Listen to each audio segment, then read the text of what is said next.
How you doing, fan man? This is Chris Mizo here with another video about gaming on Call of Duty Cold War. And I hear all of you that are very super curious which is the best controller to use while gaming on Cold War. And I do recommend a few. I do have the Xbox Series X controller here. I also have the Dualsense controller right here as well. And of course, you got the traditional keyboard and mouse that you can also game on Call of Duty Cold War. I will also share a few of the settings that I personally like to game with, and you can also form your own opinion to see exactly what kind of thoughts that you have, which is best when gaming on Cold War. Before I dig into it, make sure you stay tuned and watch the whole video to see which is best for you. And also, if you find this content very useful, make sure to give it a thumbs up. And also, make sure you go down and hit that subscribe button if you want to join the big wonderful fan band where we love to talk about PC and tech stuff. Now, let's get straight into it, and I will show you the different ways you can play each controller. And I hear all of you out there that are having trouble with connecting either the Xbox Series X controller, and hopefully this kind of will resolve your problem as well, especially when you're playing games outside of Steam, such as Call of Duty Cold War, and same thing with the DualSense controller, how some of you are having trouble. And as long as if you follow the different guides I have in the cards that I have above me, then more than likely you will not run into these issues, because I can tell you personally, I feel like both controllers can run really great on it. But first, I will run through with the Xbox Series X controller on Cold War, and you can see exactly how the settings are like. So without further ado, let's go straight into Cold War. Excuse any of the fan noise that you hear. Currently I have the PC on quiet mode. I'm going to turn it up, the fans up to full power, since I'm going to go into gaming, and hopefully this noise reducer will work for it. But first things first is I'm going to start up this Xbox Series X controller, and I'm recording the screen at the same time so as you can see it. So usually the Xbox Series X controller will have no vibrations in it unless you decide to turn it on the Xbox accessories app. And if you choose to do so, I can show you exactly how you can do it. Currently I'm just using a quick USB-C cable here. Now, I don't usually recommend to turn on vibrations because it kind of interrupts gameplay. People typically don't like it. You just want to go into Xbox accessories, and from here you can configure if you want vibrations on it or not. Now, the battery does have to be installed for you to go into the Xbox accessories app. So what you'll do is you'll end up creating a new profile. So when you click a new profile, we'll just call it profile 1 with VIB for vibration. Just click save, and then from here you could actually turn on vibration, and you can even swap out different settings and everything in the accessories app to do it. But right now you want to keep everything as the same, more than likely. So we'll just go back here and it should be good to go. And now you officially have vibrations in your Xbox Series X controller. Now we're gonna go into Black Ops here. Well, we'll test everything through multiplayer so you can get a better idea of which settings are right for you. So right now the Xbox Series X controller will be pretty responsive. I realize with the Xbox Series X controller it does respond slightly slower, I think about 2 to 3 milliseconds. Now if I go into first thing you want to do is go into settings here. You want to make sure you switch it into controller, otherwise it will not work correctly. Once you switch it to controller, press RB into the controller setting, and these are the current settings that I like for controller mode on PC. Now I will go through it. I got horizontal stick sensitivity as high. I also got vertical stick sensitivity as high, ADS sensitivity 1, ADS stick sensitivity for high zoom at 1.2. It's a little bit quicker if you're scoping in. Like typically I like to use the sniper. I have the default button layout. You could also flip these two controllers as well if you want to shoot with L1. I mean, if you not L1, if you want to shoot with the left button and right button, you can also swap those as well. You can turn on invert vertical axis. Aim response curve type, I like it to set it dynamic. It kind of has a description as you can see right here. Control vibration, I have it also enabled. But typically I would have it disabled, but just for show, if you like to have vibrations in your game, you can have it enabled. Now, target aim assist, I have that also enabled. The target aim assist mode is standard. I got ADS aim assist enabled. I got airborne mantle behavior as manual. Grounded mantle behavior on press. Aim down sight behavior as hold. Steady aim behavior as hold. Armor behavior as apply 1. Attack vehicle aim based. Default stick layout. And I have practically the default settings for everything here. So I got everything as toggle. Of course, you could choose to swap it out as your liking. Now, I'm going to go back here and I'll go into multiplayer and we'll do a quick play. So let's see exactly how well this responds compared to the Dualsense controller. And I can show you the measurements between the Dualsense. Dualsense gets like about 1 to 4 milliseconds. Okay, so let's see, we're doing domination right now.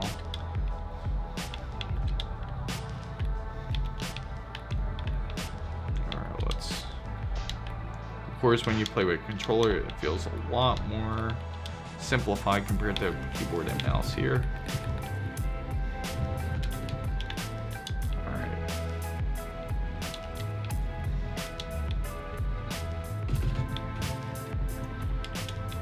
Of course, I feel like I move a little bit slower on a controller than I do with my mouse here.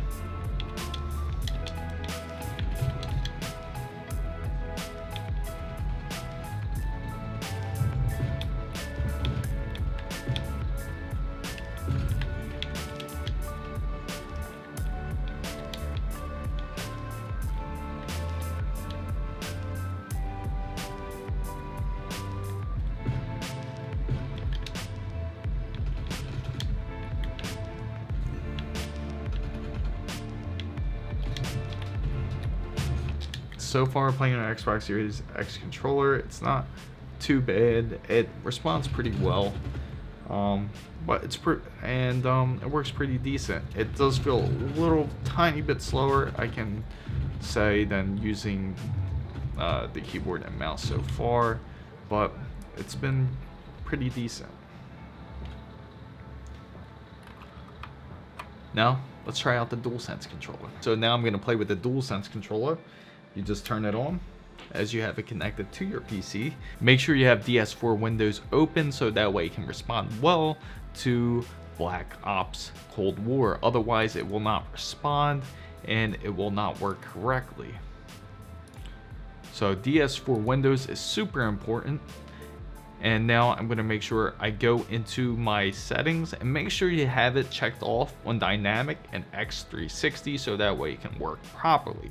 I want to show you guys before I get into it to show you the input lag. You could go into your controllers.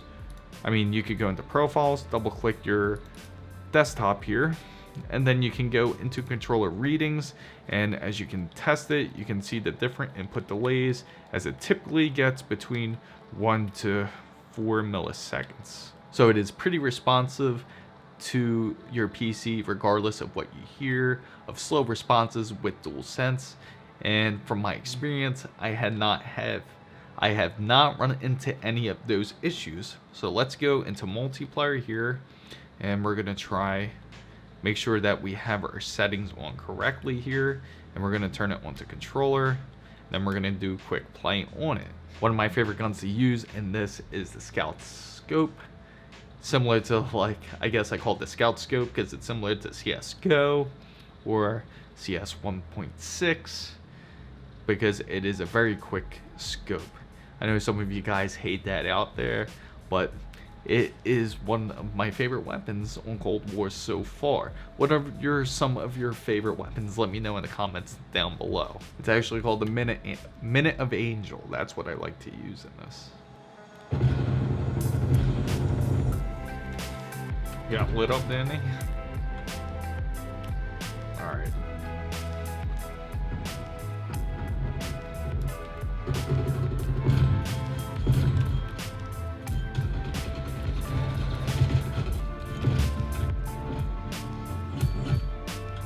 So guys, what are some of your favorite weapons in Cold War? I would love to know.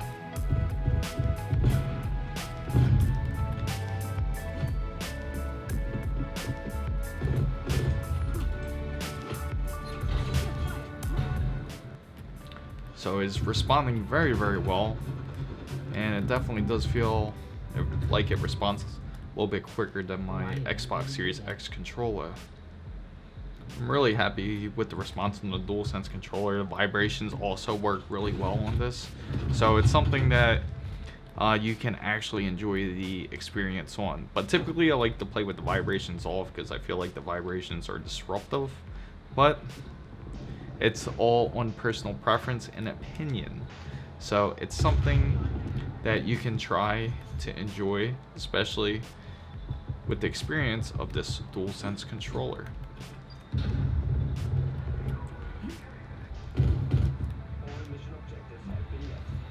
Well, now you know how it's like to play with the Dualsense controller. Hopefully you enjoyed that portion of it.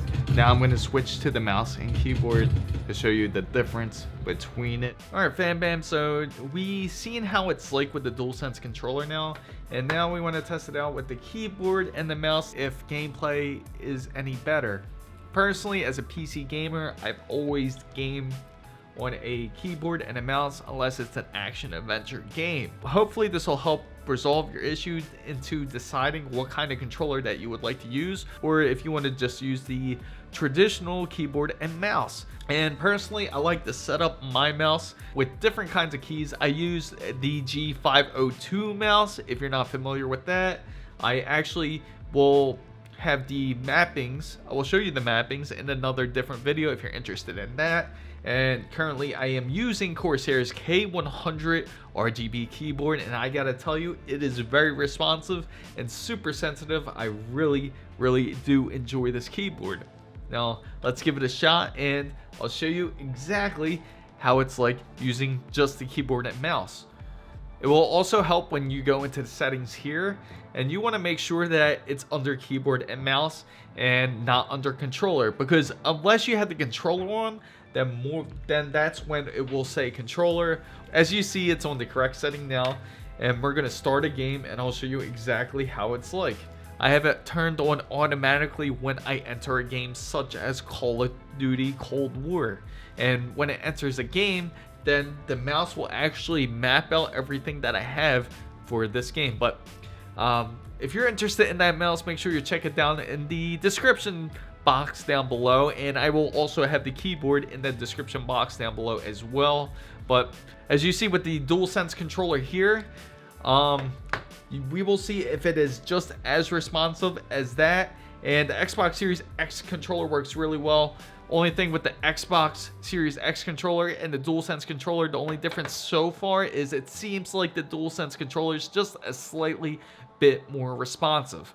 Now we're gonna use the Frozen Sniper because I'm trying to get some more camouflage for my snipers.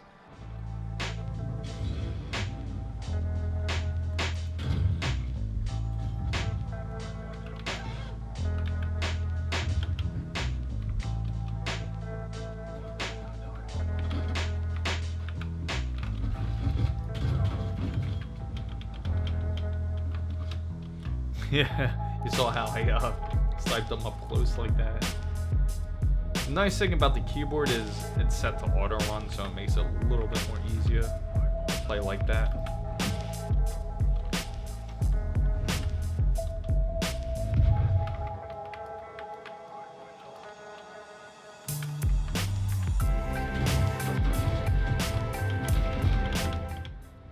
So far with the keyboard and mouse seems really responsive, and it kind of feels like it responds immediately because of that. But I always personally prefer keyboard and mouse. I'm just a traditional PC gamer, but it's just I just feel a lot more comfortable doing it. I feel like I have a lot more control on my player, as you can see here. Well, there you have it. Personally, I feel like the keyboard and mouse is a little bit more responsive than the actual controller itself. Reason why I say that, because it feels immediate when you are using the keyboard and mouse, and you can try out both mediums if you would like to see which one you would prefer. But the most important thing is, I hope you found this very useful. If you're thinking about either going to keyboard and mouse or using a controller, personally I think it goes keyboard and mouse, Dualsense, and then Xbox Series X controller, and that's my personal opinion, and that's how I feel so far. I feel that the keyboard and mouse is very responsive. But I hope you found this content very useful. If you did, make sure to give it a thumbs up. If you enjoy content just like this, make sure you go down and hit that subscribe button for more, and don't forget to hit the notification bell. And for all the newest updates, make sure you follow my Twitter handle right here. Bam, guys, what do you think is best for you? What is some of your favorite controllers, or what is some of your favorite mappings that you personally like to use on the type of games, especially on Call of Duty Cold War? Let me know in the comments down below. Thank you guys so much for watching.